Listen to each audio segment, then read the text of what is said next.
Bismillahirrahmanirrahim. Assalamu alaikum. Welcome and thank you for watching me. Amid the recent debate regarding Pakistan's opening pair in the T20 format, all-rounder Shoaib Malik want to see the record-breaking Daud Babar Azam and Mohammad Rizwan open for the man in green. The T20 World Cup is just a fortnight away, and out of 20 terms, Pakistan are the only team that has not announced its squad. The last edition finalists have continued to try out different combinations, yet they ended up at the receiving end of criticism. Former Pakistan Cricket Board (PCB) Chairman Ramiz Raja has been vocal about his concern regarding the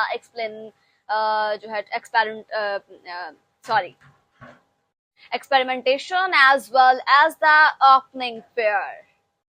जनाब T20 format में पाकिस्तान की opening जोड़ी के हवाले से हालिया बहस के दरमियान ऑलराउंडर शोएब मलिक, बाबर आजम, मोहम्मद रिजवान की रिकॉर्ड तोड़ जोड़ी को मैन इन